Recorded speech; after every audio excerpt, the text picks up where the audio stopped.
Vamos então ouvir a palavra, mas antes eu gostaria de dizer que, quando estava em Londrina, pastoreando a igreja, o conselho da igreja resolveu dar o título de presbítero emérito ao nosso irmão Elias Montosa. E quando o conselho tomou esta decisão, ela disse para o pastor, que tinha me sucedido no pastorado como pastor titular, pastor Rodolfo: a palavra nesse culto vai ser sua. E o pastor Rodolfo é filho do nosso irmão Elias Montosa. Eu fiquei curioso para saber qual seria o texto bíblico, como seria a mensagem de um filho pastor num culto solene que estava sendo conferido o título de presbítero emérito ao pai. Ele leu 1 Coríntios 11:1, capítulo 11, versículo 1. Sede meus imitadores, como eu sou de Cristo. E naquela mensagem ele deu um testemunho de seu pai. Ele é um imitador de Cristo. E a sua conduta, a sua maneira de ser é digna de ser imitada. E foi uma mensagem muito edificante. Meus irmãos, nós somos filhos do Pai Celestial. Como é o comportamento do nosso Pai? Como nosso Pai age? Como nós devemos agir? É uma pergunta. E nós nos tornamos filhos do Pai Celestial por intermédio de Jesus. João 1:12, 13. Mas a todos quantos o receberam a Cristo, deu-lhes o poder, o direito de se tornarem filhos de Deus, os quais não nasceram do sangue nem da carne, mas nasceram de Deus. E Paulo, na carta aos Gálatas, capítulo 4, ele diz: e porque vocês são filhos, vocês receberam o Espírito do Filho, que clama em nós, Abba, Pai. Jesus disse que o Filho faz o que o Pai faz, porque tudo que o Pai faz, o Filho faz também. João capítulo 5. E no começo ele diz: meu Pai trabalha, isto é, meu Pai age até agora, e eu, filho, trabalho, ajo também. Então, o modelo, o paradigma da nossa ação é o Pai Celestial. E Jesus não é apenas um modelo, apenas um exemplo. Porque ao crermos em Jesus, recebemos o Espírito de Jesus, o Espírito do Filho. E vivendo em Cristo, e Cristo vivendo em nós, nós podemos seguir o modelo do nosso Pai Celestial. Se Jesus fosse apenas um exemplo, um paradigma, a gente ia ficar desanimado, não é verdade? Como eu vou poder ser como Jesus? Mas Jesus, ao crermos nele, nos tornamos filhos, e o Espírito dele habita em nós e nos capacita a vivermos de acordo com o modelo que nós temos do nosso Pai Celestial. Tendo isso em mente, nós vamos aprender com aquele que é chamado o Pai da fé, o Pai dos crentes, Abraão, como Deus age e como devemos agir como filhos de Deus. Gênesis capítulo 16, eu vou pedir para que os irmãos abram, Gênesis capítulo 16, vamos ler este texto. Os que estão em casa, peguem as suas Bíblias, por favor, vamos ler juntos esse texto. Aqui não tinha sido mudado ainda o nome de Abraão e de Sara. Aqui o nome ainda é Abrão e Sarai. Gênesis 16. Ora, Sarai, mulher de Abrão, não lhe dava filhos. Tendo, porém, uma serva egípcia, por nome Agar, disse Sarai a Abrão: Eis que o Senhor me tem impedido de dar à luz filhos. Toma, pois, a minha serva, e assim me edificarei com filhos por meio dela. E Abraão anuiu ao conselho de Sarai. Então Sarai, mulher de Abrão, tomou a Agar, egípcia, sua serva, e deu-a por mulher a Abrão, seu marido, depois de ter ele habitado por 10 anos na terra de Canaã. Ele a possuiu e ela concebeu. Vendo ela que havia concebido, sua senhora foi por ela desprezada. Disse Sarai a Abrão: seja sobre ti a afronta que se me faz a mim. Eu te dei a minha serva para a possuíres. Ela, porém, vendo que concebeu, desprezou-me. Julgue o Senhor entre mim e ti. Respondeu Abrão a Sarai: a tua serva está nas tuas mãos. Procede segundo melhor te parecer. Sarai humilhou-a e ela fugiu da sua presença. Tendo-a achado o anjo do Senhor junto a uma fonte de água no deserto, junto à fonte no caminho de Sur, disse-lhe: Agar, serva de Sarai, de onde vens e para onde vais? Ela respondeu: fujo da presença de Sarai, minha senhora. Então lhe disse o anjo do Senhor: volta para tua senhora e humilha-te sob suas mãos. Disse-lhe mais o anjo do Senhor: multiplicarei sobremodo a tua descendência, de maneira que, por numerosa, não será contada. Disse-lhe ainda o anjo do Senhor: concebeste e darás à luz um filho, a quem chamarás Ismael, porque o Senhor te acudiu na tua aflição. Ele será entre os homens como um jumento selvagem. A sua mão será contra todos, e a mão de todos contra ele, e habitará fronteiro a todos os seus irmãos. Então ela invocou o nome do Senhor, que lhe falava: tu és Deus que vê, disse ela. Não olhei eu neste lugar para aquele que me vê. Por isso aquele poço se chama Beer Laal Roi, está entre Cádiz e Berede. Agar deu à luz um filho a Abrão, e Abrão a seu filho que lhe dera Agar, chamou-lhe Ismael. Era Abrão de 86 anos, quando Agar lhe deu à luz Ismael. Como Deus age e como devemos agir como filhos de Deus, é o nosso tema. Como Deus age e como devemos agir como filhos de Deus. Vamos aprender lições aqui na palavra. Somos filhos de Deus, adotados em Cristo, Filho unigênito. Jesus tornou-se então primogênito de uma grande família.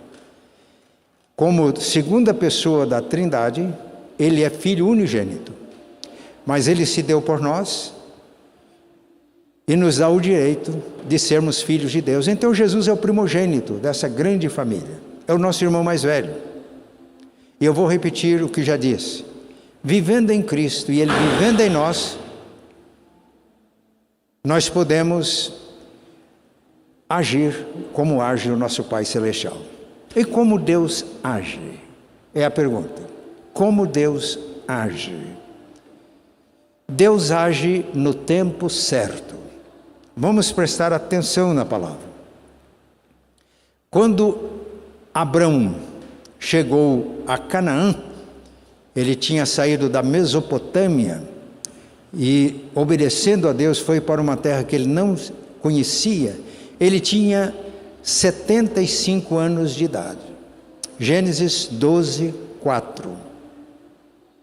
E Deus fez promessas a Abraão: eu vou te abençoar, e você vai ser uma bênção, porque em você e na tua descendência vou abençoar todas as famílias da terra. Que promessa linda!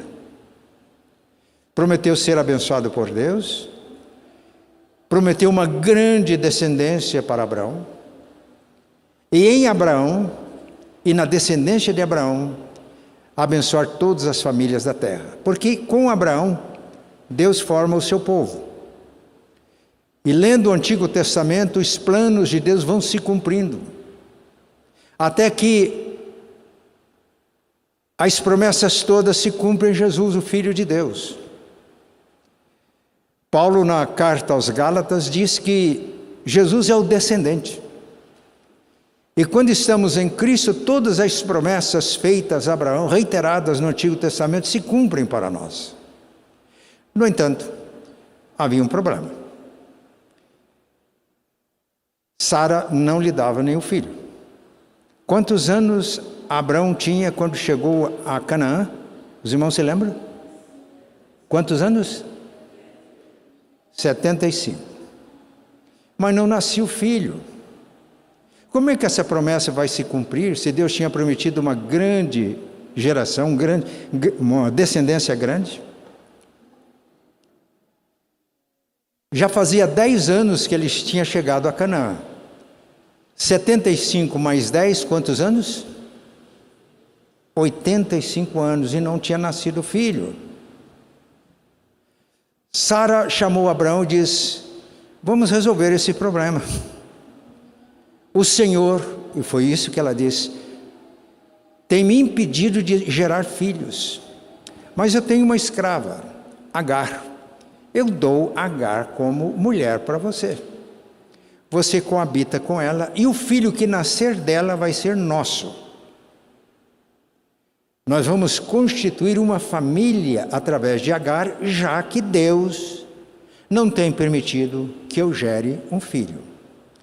E o texto diz que Abraão concordou com Sara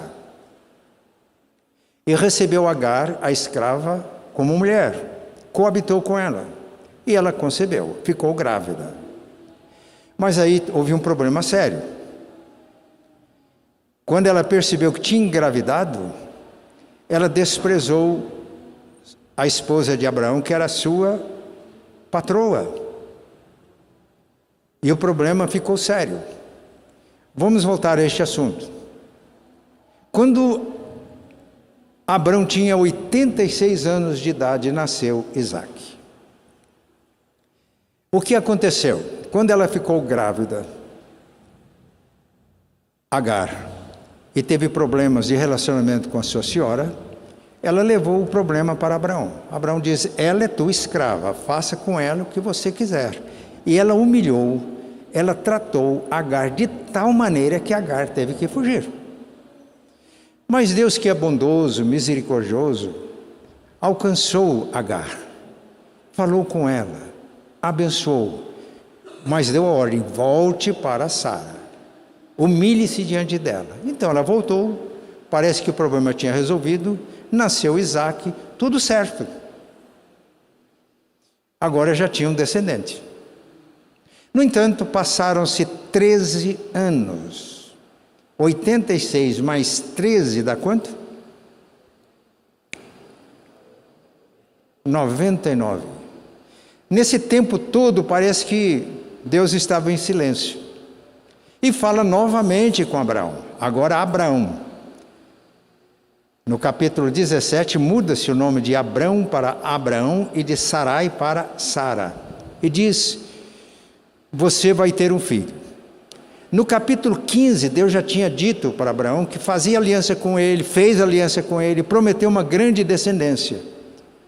E Deus disse para Abraão, aliás, Abraão disse para Deus: como eu vou ter uma grande descendência, minha esposa é estéril, e quem vai herdar os meus bens é o Eliezer, escravo, ou meu servo que nasceu em casa. E Deus disse: não será Eliezer, mas aquele que nascer de ti. Bem, Ismael tinha nascido de Abraão. 13 anos depois, Abraão tem 99 anos, o Senhor diz: vai nascer um filho. Abraão diz: muito bem, Sara e eu já resolvemos esse problema, já tenho filho em casa, que o Senhor abençoe Ismael. Abraão já tinha conformado, era Ismael. Aí Deus disse: bem, eu vou abençoar Ismael, é teu sangue, mas o herdeiro das promessas não é Ismael, é um filho que vai nascer de você e de Sara. Porque Deus silenciou 13 anos, quando ele tem 99 anos de idade, e Sara tem 90 anos, ele diz: vai nascer um filho de Sara. Preste atenção, irmãos, o tempo de Deus é o tempo certo. Como Deus age? Estamos vendo que Deus age no tempo certo. Como é que nós agimos? Ou nós precipitamos e agimos antes da hora, ou nós protelamos e passa a oportunidade. Como filhos de Deus, precisamos de estar em sintonia com Deus para agirmos na hora certa. Parece não, os caminhos de Deus não são os nossos. Eles tomaram aquela providência, houve um problema de relacionamento de Abraão com a sua esposa, mas reconciliaram e estava lá Ismael. Para Abraão e Sara, a esposa, ele era o herdeiro. E Deus disse, não é. O herdeiro vai nascer de ti e de Sara, a tua esposa. 13 anos, tempo de Deus. Parece que não tem lógica. Os irmãos concordam? Imagine um homem com 99 anos de idade. A esposa com 90 anos, já tinha passado o tempo. Deus disse, vai nascer de vocês. Por quê? E Deus disse isso, para mim nada é impossível. Por que é o tempo de Deus? Nós precisamos, irmãos, aprender com Abraão e aprender nas Escrituras, que nós precisamos de aproveitar ou perceber o tempo de Deus. Não precipitar. Abraão e Sara precipitaram. Também não adiar. A oportunidade de Deus, ela vem e passa. É preciso sintonia com Deus para discernir o tempo de Deus, porque Deus age no tempo certo. Vamos repetir? Deus age no tempo certo. É assim na Bíblia. Eu poderia multiplicar os exemplos na Bíblia, mas eu vou citar 2 exemplos. Primeiro, Moisés. Os irmãos conhecem a história de Moisés. Foi salvo, foi criado pela sua própria mãe. Quando desmamado, foi levado para o palácio egípcio. A filha de Faraó o adotou, tornou-se o príncipe do Egito, instruído em todas as ciências dos egípcios, que era mais avançada na época. Tornou-se um homem poderoso em palavras e obras. Tomou consciência de que ele era do seu povo. E um dia ele foi visitar o seu povo, saiu do palácio e o seu povo estava escravizado no Egito. Ele viu que um egípcio maltratava um irmão dele, um hebreu. Ele olhou para os lados, ninguém estava vendo. Ele matou o egípcio e escondeu na areia. No dia seguinte ele volta a visitar os seus irmãos, os hebreus. E aí 2 hebreus estavam brigando. Ele repreendeu o opressor que tinha começado a briga. Vocês são irmãos? Ele disse, quem é que constitui você juiz sobre nós? Você pensa que vai me matar? Agora é um hebreu falando para ele, como matou o egípcio ontem. Moisés ficou com medo. Falou, o que eu fiz foi descoberto. Faraó soube e procurou Moisés para matar. E Moisés teve que fugir. Qual era a idade de Moisés nessa época? Alguém sabe? 40 anos. Não é o tempo certo para cumprir uma missão? Não está assim, em pleno vigor. É a hora. Mas Moisés agiu fora da hora. De uma maneira errada, numa hora errada e de uma maneira errada. E ele teve que fugir. Sabem quantos anos Moisés ficou no deserto, encontrou Zípora, casou-se com ela e passou a ser pastor de ovelhas do seu sogro? Quantos anos ele ficou no deserto? Os irmãos se lembram? Mais 40 anos. Os irmãos perguntam, mas Deus não tinha uma missão para ele? Por que essa demora? Que perda de tempo.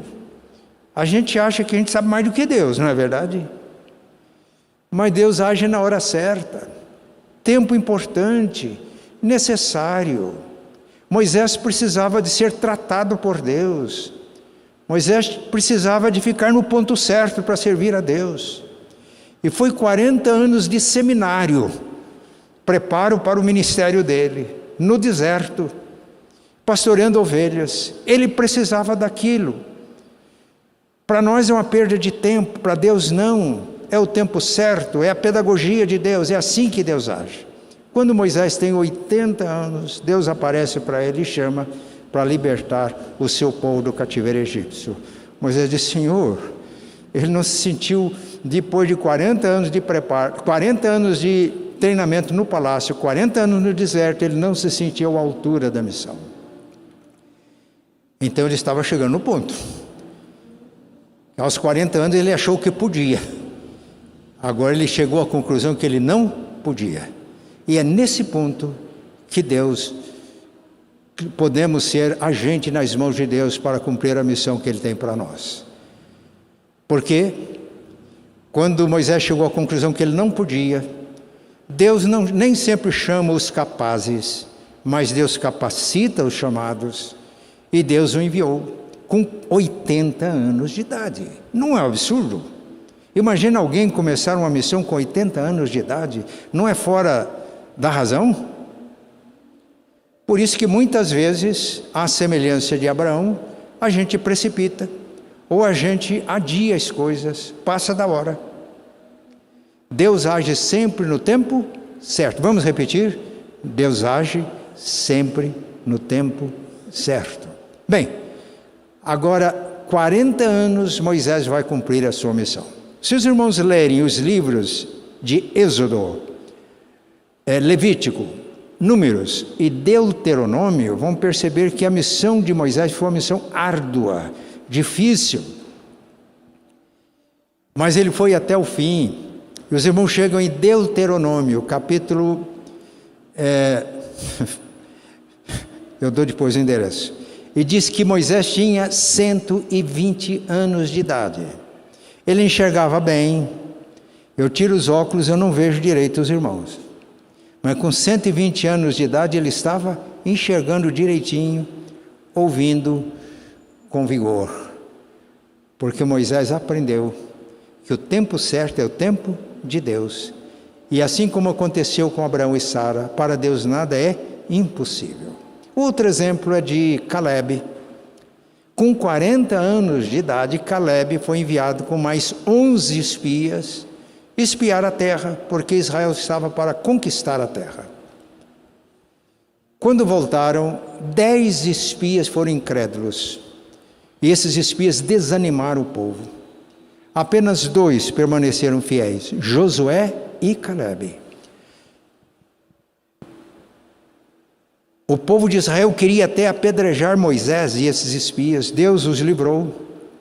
E Deus disse: todos que saíram do Egito não vão entrar na terra de Canaã. Apenas Josué e Caleb, todos que saíram do Egito, vão morrer no deserto. Nem Moisés entrou na terra prometida. Apenas Josué e Caleb. E quantos anos foram de peregrinação no deserto, os irmãos se lembram? 40 anos.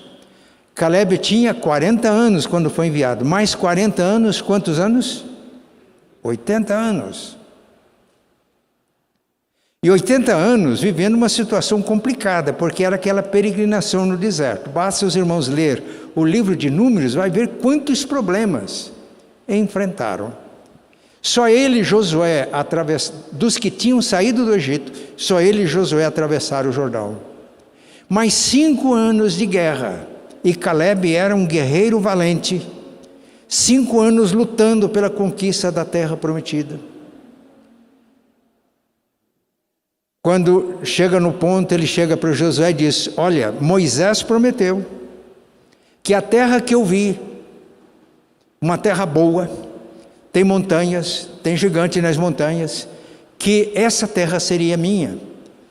E ele falou para Josué: agora eu quero a posse dessa terra.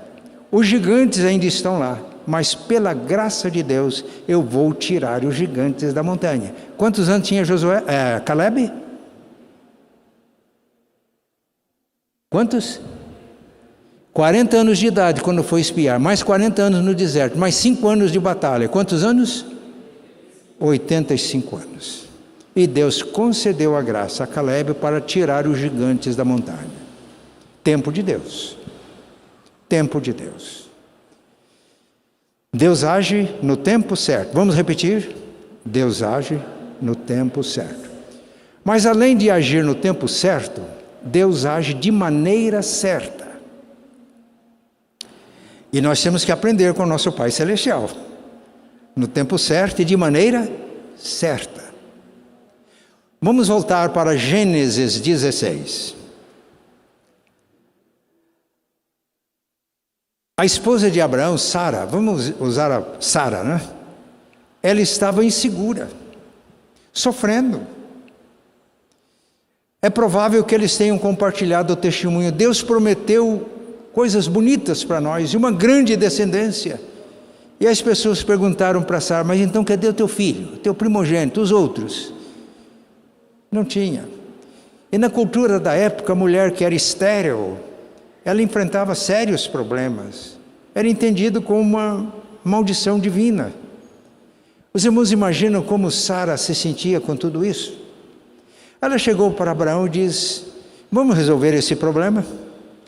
Eu te dou Agar, a minha escrava, você coabita com ela, e o filho dela vai ser nosso filho. Eu vou me edificar, ou nós vamos nos edificar como família através de Agar.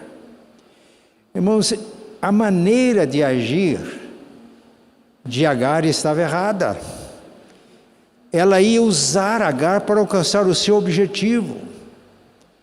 Quando nós usamos pessoas para alcançar os nossos objetivos, é uma atitude vil, é uma maneira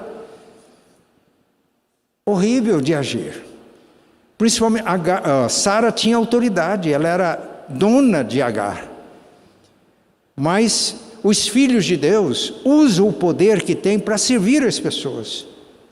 E não usam o poder que têm para se servir das pessoas. Usar pessoas para alcançar os nossos objetivos é uma atitude vil, é uma atitude baixa de agir. E foi assim que agiu Sara. E ela chega para Abraão e faz a proposta. Abraão consente. Atitude reprovável de Abraão, nosso pai da fé. Não era aquilo que Sara queria ouvir. Sara estava insegura. E Abraão poderia deixar Sara segura. Quando Sara fez a proposta, Abraão podia olhar bem para ela e disse: querida, nós temos uma promessa que foi Deus quem fez. Não é o Damasceno que vai herdar, é um filho nosso. Mas o Senhor não me permitiu dar filhos, então vamos fazer isso. Mas Abraão ia dizer: olha, vamos aguardar a promessa? Depois tem uma, querida, se não for para ter o filho com você, eu não quero ter com mais ninguém. Sara ia ficar segura, podia ficar sem filhos, esperar os 13 anos tranquilo. Ela sentia segura. Nós temos alguns homens aqui no auditório, eu creio que tem alguns em casa no culto online. Nós homens, eu estou falando agora para os homens, temos uma dificuldade enorme para entender a linguagem das mulheres. A tendência do homem é ser objetivo, de ir ao ponto. A mulher tem uma linguagem mais emocional. E nós temos uma dificuldade enorme para entender a linguagem. Não era aquilo que Sara queria. Sara não queria que o seu marido tivesse relações sexuais com a sua escrava. Sara precisava de segurança. Sara precisava de um marido que entendesse o seu drama e que a fizesse sentir segura. Sara agiu de uma forma reprovável. Mas Agar também. Houve o acordo, o contrato. Olha, você vai ter relação com meu marido, mas o filho que nascer é nosso. Ela concordou. Só quando ela sentiu-se grávida, disse: a abençoada aqui sou eu. Eu engravidei. Meus irmãos, e quando Sara chega para Abraão e diz: tem um problema aqui, mas que o meu agravo seja para você.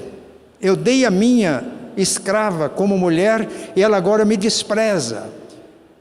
O que a gente percebe é que Abraão não estava fazendo nada. Parece até que Abraão gostou da brincadeira. Aqui um ciúme de Sara. Podia ter motivos para ela ter ciúmes. Talvez, não sei. A verdade é, Deus age no tempo certo e de maneira certa, mas a nossa tendência é agir no tempo errado e de maneira errada. É ou não é? Mas nós precisamos de aprender com o Pai Celestial. Passaram-se 13 anos. Preste atenção no que eu vou dizer. Porque Deus encontrou, falou com Agar e ela voltou, teve o filho na casa de Abraão. Agora Ismael estava lá, 13 anos, tinha resolvido o problema. Ele vai ser o herdeiro. É tanto que, quando Deus fala com Abraão, ele tinha 99 anos de idade, e Deus fala, vai nascer um filho teu e de Sara. Abraão diz, Senhor, já resolvemos o problema, que o Senhor abençoe Ismael. Abraão já entendia que era Ismael. E Deus disse, não é ele. Eu vou abençoá-lo, porque é sangue teu. Mas é o filho que vai nascer de você e de Sara. E no tempo certo aconteceu. Irmãos, o que eu estou dizendo tudo isso? É porque apesar de nós agirmos no tempo errado e de maneira errada, Deus é gracioso. Olha, Abraão é considerado o pai da fé. A graça de Deus é maior que o nosso pecado. Mas nós sofremos consequências e vamos voltar aqui. Chega então, eles têm 90 anos e nasce Isaque. O nome Isaque significa riso. Porque quando Deus disse para Abraão, vai nascer um filho teu e de Sara, ele sorriu. Sabe aquele sorriso incrédulo? É mesmo? Vai nascer um filho meu agora? É um sorriso de incredulidade. Sara soube e riu também. Mas nasceu. Meus irmãos, a graça de Deus é maior que o nosso pecado. Só que a gente tem que aprender as lições. Isso está escrito na Bíblia, é para o nosso ensino. Maneira errada. Deus disse, os meus caminhos não são os vossos caminhos. Os meus pensamentos não são os vossos pensamentos. Como o céu é mais alto do que a terra, assim são os meus caminhos mais altos do que os vossos caminhos, e os meus pensamentos mais altos do que os vossos pensamentos. Andando com Deus, em humildade, é que nós vamos aprender a maneira errada de agir, a maneira mesquinha de agir, a maneira interesseira de agir, e nos elevamos no nível dos caminhos e dos pensamentos de Deus. É isso que Deus quer para nós. Agir no nível de Deus, não no nível humano de pecado. Abraão e Sara tiveram que aprender esta lição. Nós também precisamos. Concordam comigo? Concordam? Se não concorda, eu concordo comigo, porque estou concordando com a palavra. Precisamos de aprender. Agir na hora certa e de maneira certa. E Abraão, apesar de ser o pai na fé, ele cometeu erros, e com estes erros nós aprendemos. Abraão e Sara cresceram, amadureceram, é isso também que Deus espera de nós. Que Deus nos ajude. Mais uma terceira coisa, Deus age na hora certa, Deus age de maneira certa, e Deus age com resultados certos. Irmãos, Paulo, na carta aos Gálatas, capítulo 6, diz, o que o homem semear, isto ceifará. Quem semeia na carne, da carne colhe corrupção. Quem semeia no Espírito, do Espírito colhe a vida eterna. Eu faço uma pergunta. Abraão e Sara, agindo no tempo errado, de maneira errada, de maneira vil, agindo em baixo nível, como é a tendência do ser humano a agir, eles estavam semeando na carne ou no Espírito? Na carne. Então vão colher, vão fazer a colheita. E essa colheita é necessária para a gente aprender a lição. Agora, preste atenção no que eu vou falar. Quem semeia na carne, da carne colhe corrupção. Quem semeia no Espírito, do Espírito colhe vida eterna.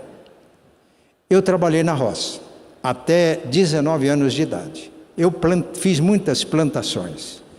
Plantei milho, de maneira diferente de hoje, com aquelas cavadeiras, jogando a semente, colocando terra em cima.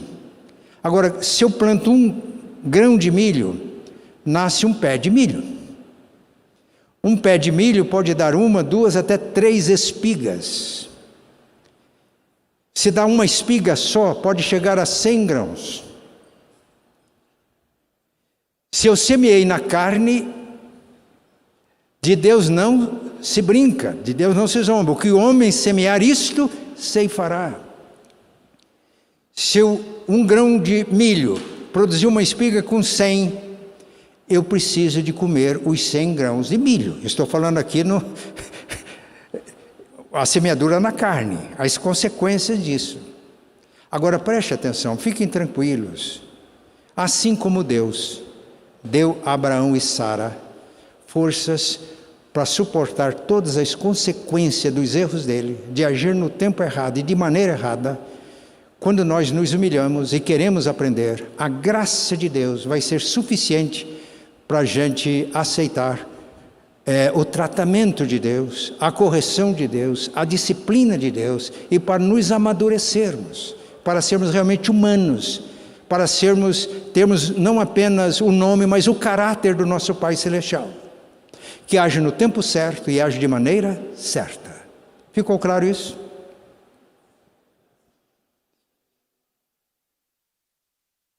Muitas vezes agimos no tempo errado e de maneira errada porque a gente quer resultados imediatos. Não é assim? Sara disse que está demorando demais. Deus fez uma promessa, mas já passaram 10 anos, Abraão. Não dá. Aí, agiram no tempo errado e de maneira errada, sofreram as consequências.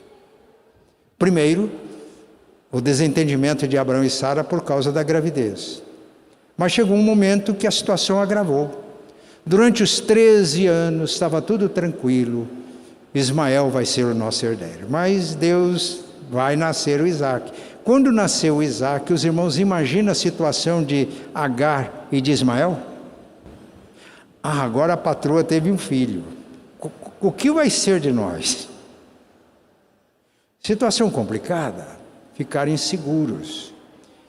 A gente pode imaginar as lutas que aconteceram na família por causa disso. Como Agar e Ismael, que 13 anos, agora já estava desmamando, 14 anos, 13 anos, mais 3, 4 anos, 17 anos, eram adolescentes. Imagina o que ele e Agar conversavam. Agora aquilo que a gente esperava tanto, que era herança, não vamos ter, porque nasceu o filho da patroa. E no dia que Isaac foi desmamado, Abraão deu uma festa, Abraão e Sara deram uma festa. Aí o filho da escrava caçoava do Isaac. A Bíblia é muito sucinta. Esse caçoar aqui era um problema bem mais sério.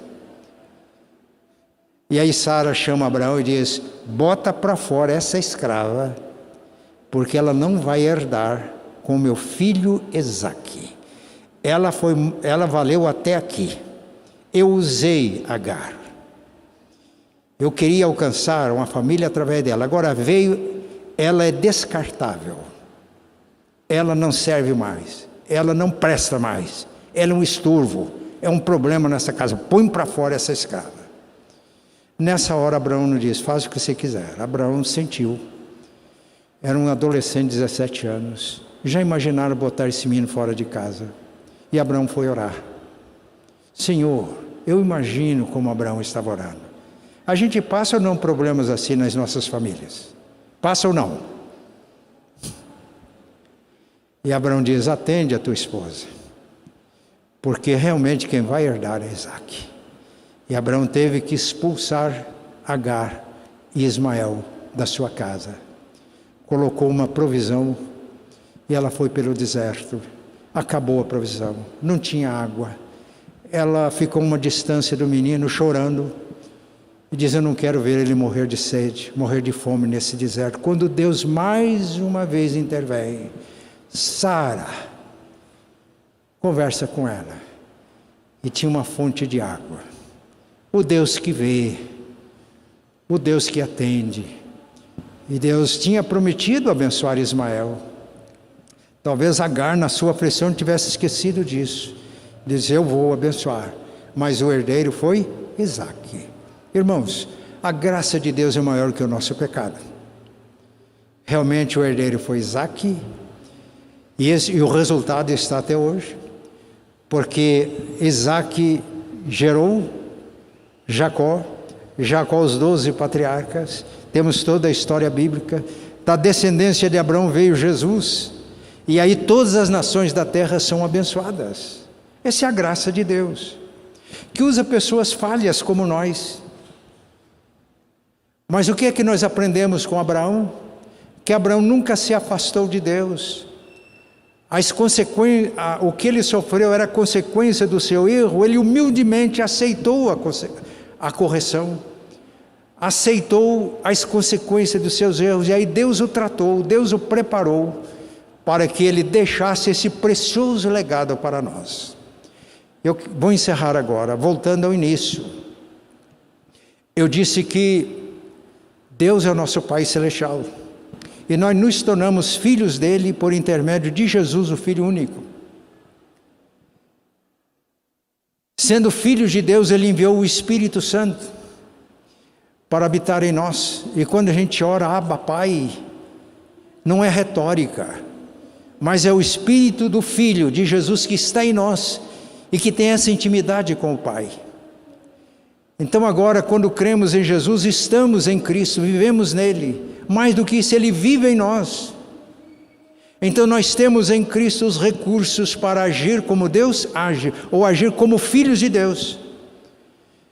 E na nossa caminhada nós vamos aprendendo com Deus, vamos amadurecendo, e chegamos a um ponto de maturidade, quando nós podemos ser produtivos e deixar legado para as gerações seguintes.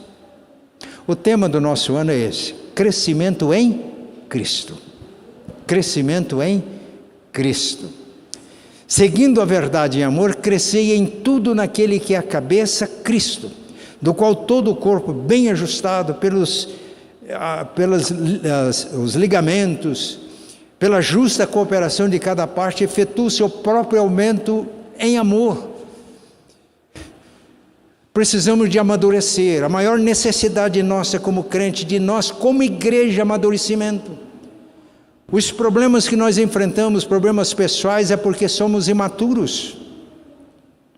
Problemas que enfrentamos como igreja por causa de imaturidade. Juan Carlos Ortiz, ele usa uma linguagem humorada quando ele diz que às vezes o líder de uma igreja não é visto como um pai espiritual, mas como um diretor de orfanato. É um orfanato onde tem muitas crianças, e a função do diretor é ficar colocando a mamadeira na boca de criões choronas. Muitas vezes um líder de igreja é assim, é correr para botar uma maneira de crentes imaturos, chorões, ficam reclamando. O que Deus quer é que todos nós nos amadureçamos, e aprendemos com Abraão como nós podemos, apesar dos nossos erros e falhas, seguindo a Deus, estando em comunhão com Deus, experimentar a graça de Deus e nos amadurecermos e nos tornarmos produtivos. Uma igreja madura, com crentes maduros, é uma igreja produtiva. Não é uma igreja consumista. Os membros da igreja não ficam exigindo bons sermões, bons programas, querem consumir, entregam-se nas mãos de Deus, para que Deus age através de suas vidas e produza frutos. Essa é a nossa maior necessidade, maturidade em Cristo. Que Deus nos ajude. Eu tenho uma esperança. Dia 13 de fevereiro eu vou completar 56 anos de pastor. E em março, 82 anos de idade. Mas eu sei que eu ainda posso crescer. E a minha esperança é a possibilidade de crescimento. De me tornar mais maduro, mais produtivo. Eu estou orando para que as ovelhas sejam assim. Vocês querem crescer, não ser apenas consumistas, exigentes, mas se colocar nas mãos de Deus, aprender de Deus, amadurecer e produzir, para que o mundo seja abençoado. O ponto mais fraco da nossa igreja é a evangelização. Isso é um sintoma. que indica uma doença grave. Ser ativista é você fazer muita coisa para conseguir resultados imediatos. Então, para nós, não adianta multiplicar atividades de evangelização. Precisamos de crescer, amadurecer, porque o crente maduro é produtivo. E a evangelização é natural, é estilo de vida. A igreja cresce naturalmente quando somos maduros. Eu fui um pouco enfático, mas essa ênfase é comigo mesmo. Então vamos orar agora, vamos ficar de pé. Os que estão em casa participando, fiquem de pé também. Se você está em casa participando do culto online, no celular, fique de pé. Se você estiver diante do televisor, fique de pé. Talvez chegue até mais um pouquinho perto do televisor, né? Eu não vou pedir para os irmãos vir à frente hoje, senti esse desejo, mas nós estamos aí com a cepa da Covid, então vamos seguir as orientações. Os irmãos vão ficar onde estão, mas quem está em casa, fique de pé. Vamos orar. Vamos orar. Pai Santo e bom, pedimos que Tu nos ensines a agir como nosso Pai Celestial, na hora certa, de maneira certa, alcançando resultados certos. Mas, ó Deus, como Abraão e Sara, nós temos fraquezas, dificuldades, e muitas vezes agimos na hora errada, agimos de maneira errada, agimos em baixo nível.